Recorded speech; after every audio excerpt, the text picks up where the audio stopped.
Tentunya pertemuan kali ini kita awali dengan ucapan syukur walhamdulillah. Kita masih diberikan kemudahan oleh Allah Subhanahu wa taala dalam rangkaian ketaatan ibadah kepadanya.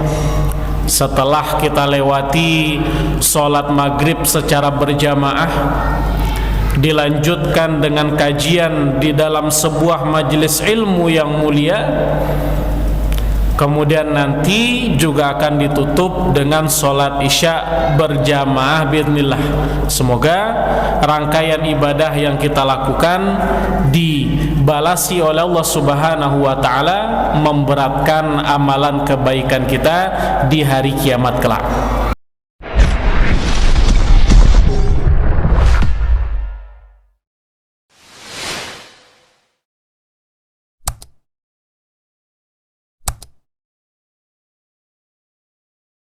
Bapak Ibu hadirin rahimakumullah, melanjutkan kajian kita membahas berkenaan dengan arkanus sholat, rukun-rukun sholat, yang mana pembahasan ini kita ambilkan dari sebuah buku karangan ulama yang berjudul Al-Fiqh Al-Manhaji ala Madhabi Al-Imam Syafi'i.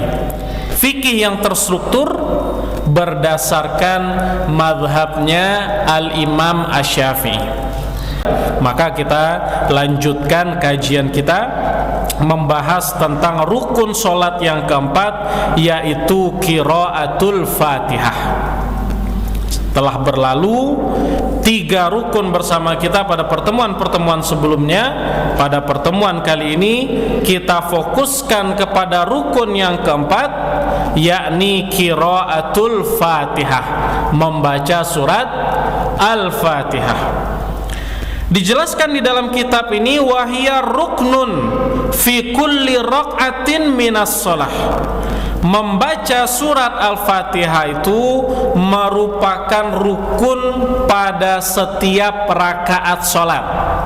Jadi tidak cukup bacaan Al-Fatihah tadi dibaca pada salah satu gerakan sholat saja, akan tetapi rukun Al-Fatihah tadi dibaca pada setiap gerakan sholatnya.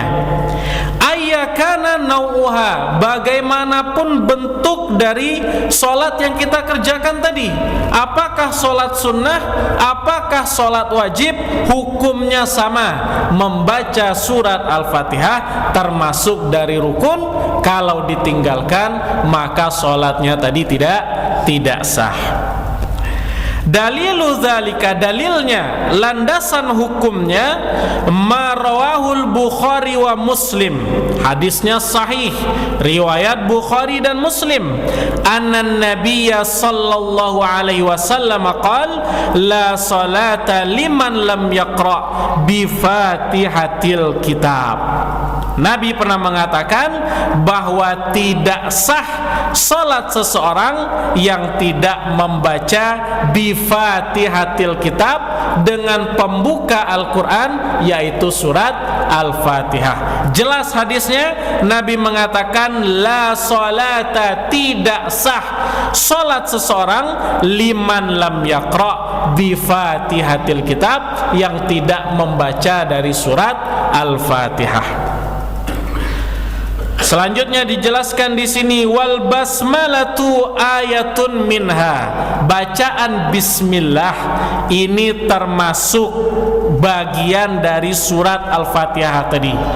Fala tasih al-Fatihah allati lam yabda'ha al-musalli bi bismillahirrahmanirrahim.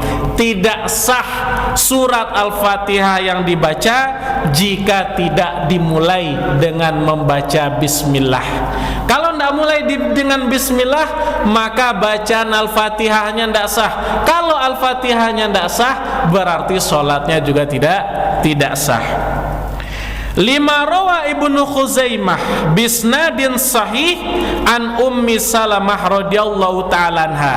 Dalilnya, dasarnya sebuah hadis riwayat Imam Ibnu Khuzaimah, hadisnya sahih dari sahabat yang mulia Ummu Salamah. Beliau menjelaskan bahwa annan nabiyya sallallahu alaihi wasallam adda bismillahirrahmanirrahim ayah. Dikarenakan Nabi sendiri, kata Ummu Salamah, yang menyebutkan bahwa bismillah itu adalah bagian dari surat Al-Fatihah. Ketika tidak dimulai bacaan Al-Fatihah dengan ucapan bismillah, maka surat Al-Fatihahnya tidak sah. Kalau surat Al-Fatihahnya tidak sah, maka sholatnya juga tidak sah. Wala budda fi qiraatil Fatihah min mura'ati syurutit taliyah. Kalau seseorang ingin bacaan Al-Fatihahnya menjadi sah, maka ada beberapa syarat yang harus terpenuhi. Kalau ada syarat ini tidak terpenuhi, maka maaf saja, bacaan Al-Fatihahnya tidak sah. Coba perhatikan. Yang pertama, an yasma'a al-qari'u nafsahu idza kana mu'tadilas sama. Yang pertama, bacaan Al-Fatihah tadi harus bersuara, minimal dengan suara yang bisa didengar oleh diri kita sendiri. Jika bacaannya itu di dalam hati, tidak menggerakkan mulut, maka syarat sah dari Al-Fatihah tadi belum terpenuhi. Syarat yang pertama, an yasma'al qari'u nafsahu. Bacaan Al-Fatihah harus dengan bersuara, minimal suara tadi apa yang bisa kita dengar dengan telinga kita sendiri, walaupun tidak terdengar oleh orang lain. Kalau sudah terdengar oleh diri kita sendiri, maka Al-Fatihahnya tadi sah. Kalau seandainya tidak ada suaranya, dalam hati saja, maka yang semacam ini bacaan Al-Fatihahnya tidak sah. Syarat yang kedua, an yurattibal qiraa'ah hasba tartibiha al-warid. Bacaan Al-Fatihahnya harus sesuai urutan. Ayat 1, 2, 3 dan seterusnya. Tidak boleh terbalik-balik. Dibaca yang 3, baru yang 1, kemudian kedua. Kalau semacam ini tidak sesuai urutannya dengan yang sudah disepakati di dalam mushaf Al-Quran, maka yang semacam ini bacaan Al-Fatihahnya tidak sah. Syarat yang ketiga, alla yalhana fiha lahnan yughayyirul makna. Syarat yang ketiga, bacaan Al-Fatihahnya harus fasih, harus betul, tidak boleh ada kesalahan dalam segi lafadznya.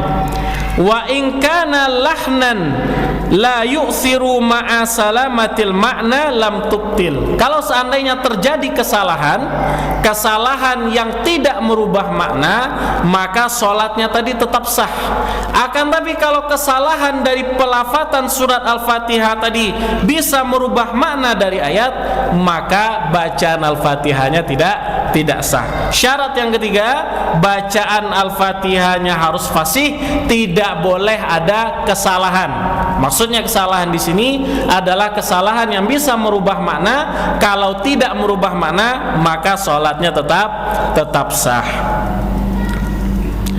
Kemudian syarat yang keempat, an yaqra'aha bil arabiyah. Bacaan surat Al-Fatihah tadi harus dengan bahasa Arab, tidak boleh dengan terjemahan bahasa apapun. Harus dengan berbahasa Arab, tidak boleh dengan terjemahan dari bahasa-bahasa yang lainnya.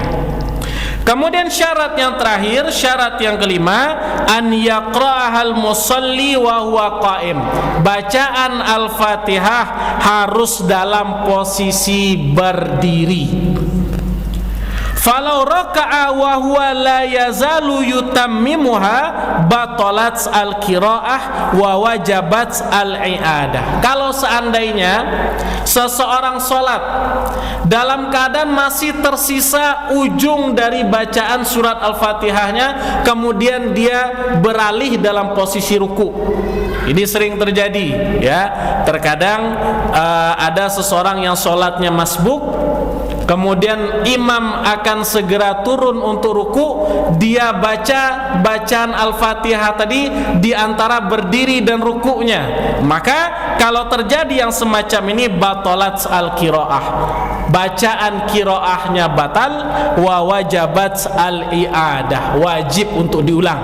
Kenapa? Syarat yang kelima dari bacaan Al-Fatihah harus dalam keadaan posisi berdiri. Kalau seandainya tidak dalam posisi berdiri, perpindahan dari berdiri ke ruku misalnya, maka yang semacam ini bacaan Al-Fatihahnya tidak sah. Maka ingat-ingat, ada 5 syarat kalau seandainya bacaan Al-Fatihah kita ingin menjadi bacaan yang sah. Yang pertama dengan suara, minimal adalah suara yang bisa kita dengar untuk diri kita pribadi. Yang kedua harus sesuai urutan di dalam Al-Quran. Yang ketiga bacaannya harus benar dan fasih. Yang ketiga dibaca dengan bahasa Arab. Yang kelima dibaca dalam posisi berdiri. Kalau seandainya ada satu dari 5 syarat ini tertinggal, tidak terpenuhi, maka bacaan Al-Fatihahnya tidak sah. Kalau bacaan Al-Fatihahnya tidak sah, maka sholatnya juga tidak sah.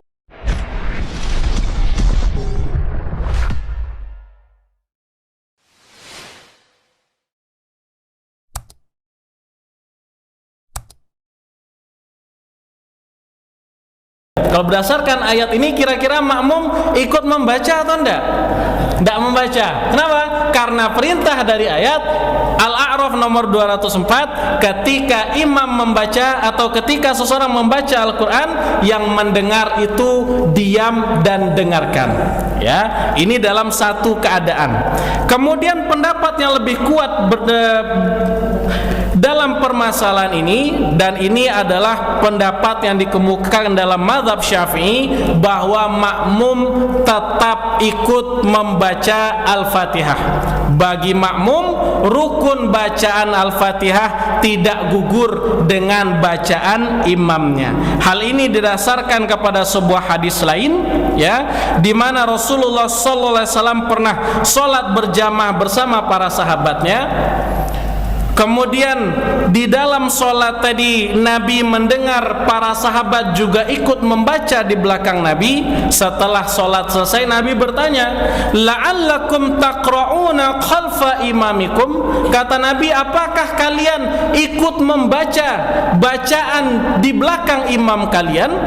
Maka dijawab oleh para sahabat, na'am ya Rasulullah, benar ya Rasulullah. Kemudian Nabi memerintahkan setelah itu, la taf'alu dzalika illa bi ummil kitab. Ya, dalam riwayat disebutkan seperti itu.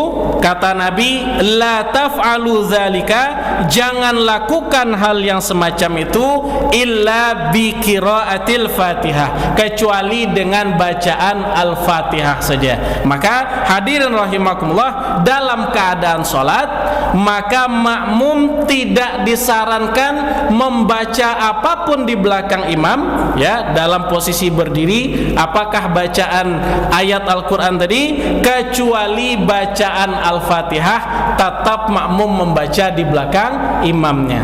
Ya, maka di sana ada 2 pendapat di kalangan para ulama.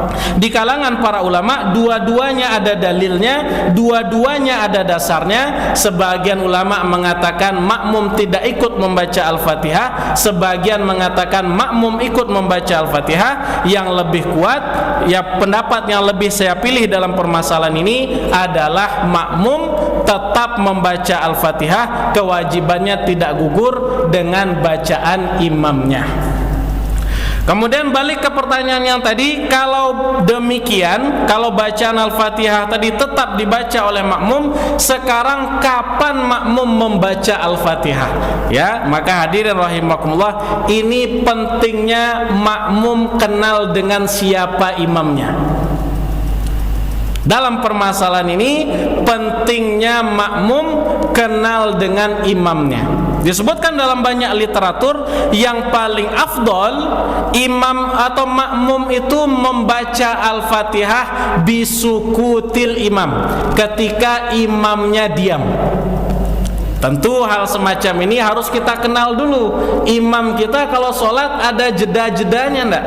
Misalnya setelah membaca Ar-Rahmanir Rahim, imam tadi diam, maka di sanalah kita yang paling afdol untuk membaca Al-Fatihah itu tadi, pada jeda-jeda dari diamnya imam. Kalau seandainya imam tidak ada jedanya, tidak ada diam di antara ayat-ayat yang dibaca Al-Fatihah tadi, maka bacaan Al-Fatihahnya kita baca bersamaan dengan imam. Ketika imam selesai, kita juga selesai, tinggal tugasnya mendengarkan dari bacaan setelahnya.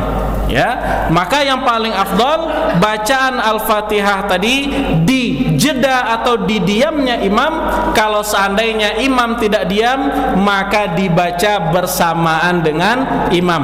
Nabi tadi melarang, iya, Nabi melarang makmum membaca di belakang imamnya terkecuali bacaan Al-Fatihah. Ketika sudah selesai bacaan Al-Fatihah, berlaku ayat berikutnya, wa idza quri'al Qur'an fastami'u lahu wa ansitu. Ketika dibacakan ayat, diam dan dengarkan. Ya, maka yang paling afdal kalau seandainya tidak ada jeda pada imam membaca Al-Fatihah tadi, kita baca bersamaan dengan bacaan imam. Setelah imam selesai bacaan Al-Fatihah, kita juga selesai, tinggal tugas kita adalah mendengarkan dari ayat-ayat berikutnya yang dibaca oleh imam itu tadi.